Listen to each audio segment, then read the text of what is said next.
Hello everybody, welcome to the Chessbait Drivecast, the one-stop shop for kind of controversial topics and kind of controversial opinions. So I'm driving from and to getting dinner, and to be real with you, I could have not done a Drivecast, but the more that I thought about this in my head, the more I thought, hey, this is kind of an annoying thing that just kind of sticks in my head and I really need to desperately talk about.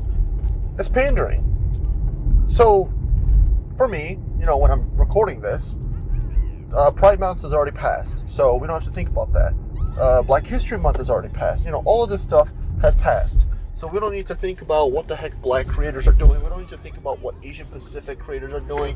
We don't need to care about what gay and, what's the word? Queer. That's the word I'm looking for. We don't need to think about what queer creators are doing. Although I need to worry about why my teeth are starting to get more crooked, but that's not the point. The point is, I hate that every time at the beginning of the month, everybody makes a big deal out of it being Pride Month or Black History Month or literally any other celebration that does not matter and does not affect the actual social issue. So a little side tangent or a sidebar here. There's a little show that I like to watch called Community, which was made by Dan Harmon, the guy who made Rick and Morty, and the Russo brothers, who directed, I believe, the second and third seasons. I don't know if they did the first. They probably did, to be real with you. And they did, the Captain America movies, the later Avengers movies. They kind of did a lot with the MCU. But anyways, the reason I bring them up is because in Community there's a character named Britta. And Britta's not exactly the most beloved character. I mean, they call her the worst all the time, and it's an ongoing joke for a reason. But another aspect of her character is the social work that she tries to do. She tries to spread awareness about whatever's going on in different countries and whatever social issues need to be rectified. And it's one of those situations where, yes, she's aware of the situation, but she doesn't actually do anything about it because she claims that she's an anarchist, even though she doesn't actually do anything about it because she's willing to perpetuate the stereotypes and the overall social constructs that she's living through.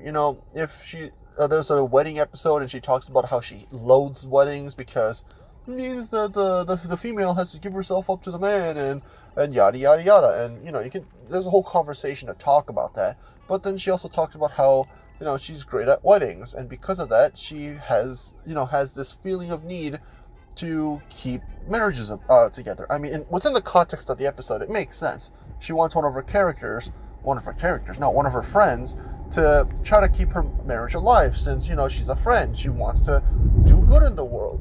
That's kind of the point. But the reason I bring all that up is because, like I mentioned before, she kind of just pays lip service to said social issues without actually making an impact on it, without making any change. And I find that kind of annoying.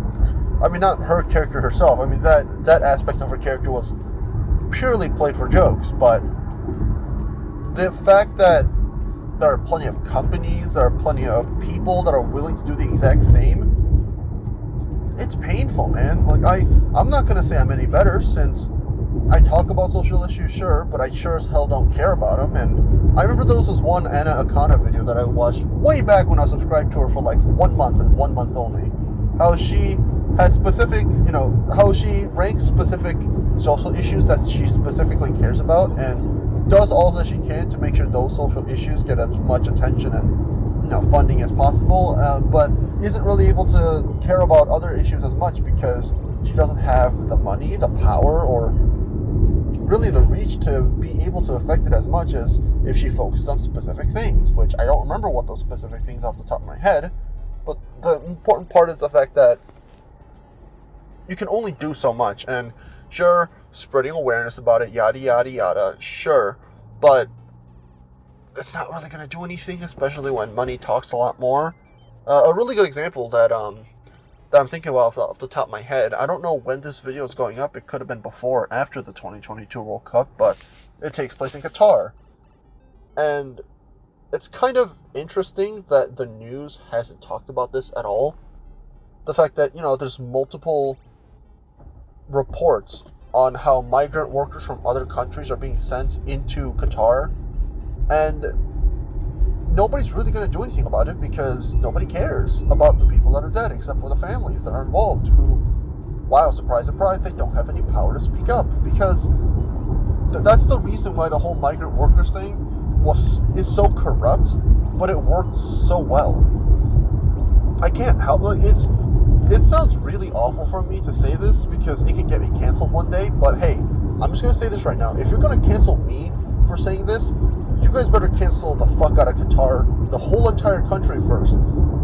Because think about it, they've won. Not only did they end up getting the bid to host the World Cup, kind of same to how Russia did it back then, but you know, both of them were corrupt. TLDR, people got paid off to vote for them. Sure, that kind of corruption is bad, but honestly, it doesn't matter who hosts the World Cup as long as they have the facilities. Russia, yes, they were not the best host nation, but the World Cup still relatively went well, and not gonna lie, the biggest issue, if your biggest issue in the World Cup was just the fact that gay couples couldn't exist, I feel like that isn't the worst priority.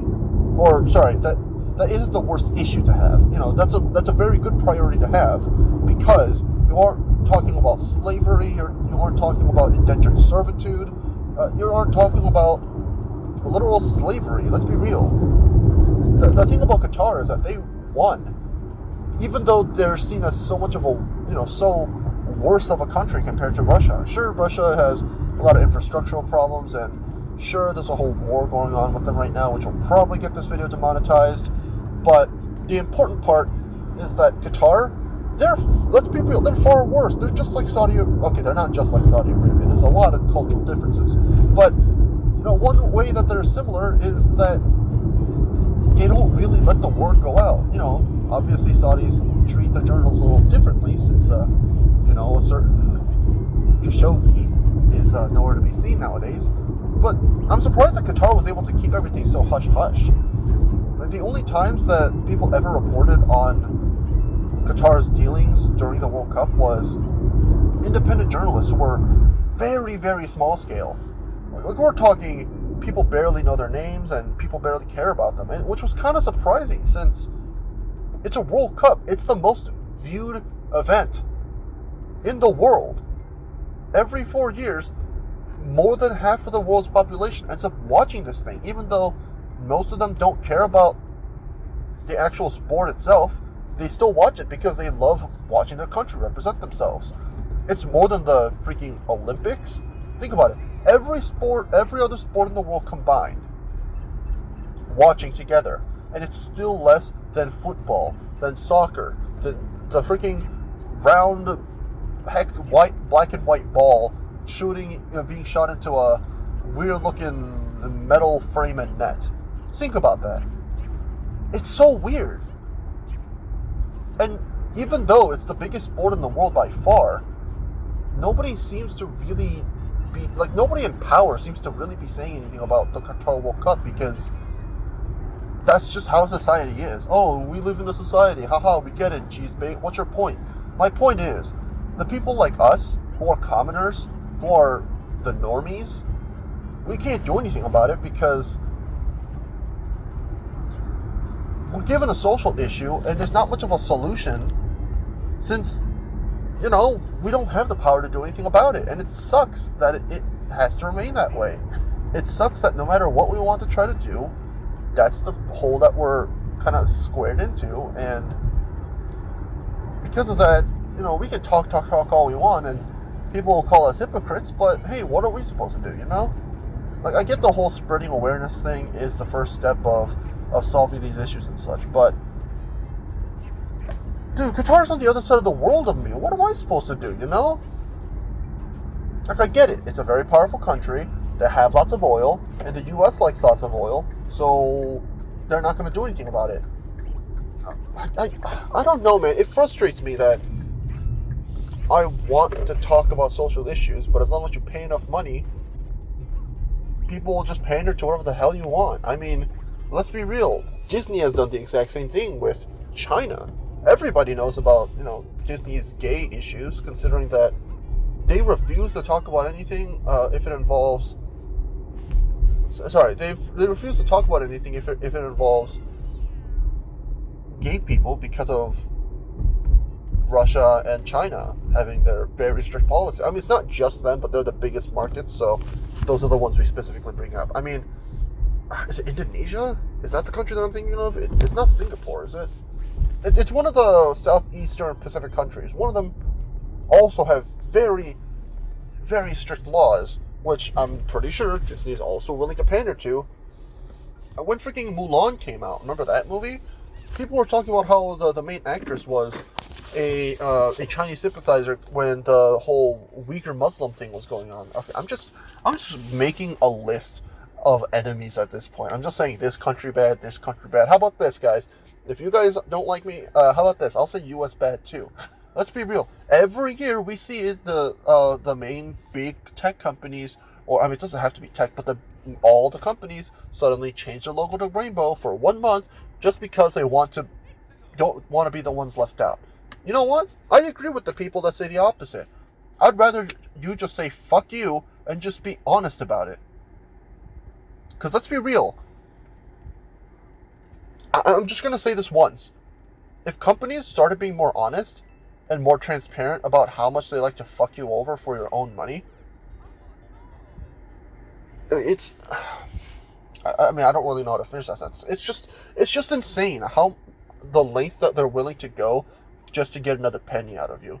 The exploitation, the bandwagoning, the accusations. I mean, especially with cancel culture nowadays, I'm willing to bet that someone's going to cancel a company if they don't have the rainbow color for their logos. No. Guys, you're thinking of it all wrong. You should be canceling them for having it in the first place instead of not having it. Because let's be real, if somebody doesn't change it, that's being more inclusive. That's treating you with more regularity and respect than 99% of other companies. When I actually recently watched a South Park, not an episode, but a video essay talking about every single controversy that they had. Was it South Park? I think it was.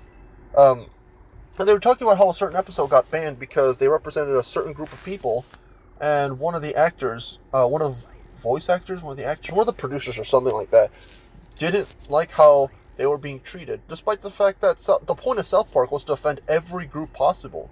It doesn't matter if you're marginalized, it doesn't matter if you're the majority, it doesn't matter if you're the ones with power. All that matters is the fact that the only thing that matters is that you have a joke put upon you at your own expense. And it was funny because the point, like I said, the point of South Park is to offend everybody, and one of the staff members got offended because they got made fun of.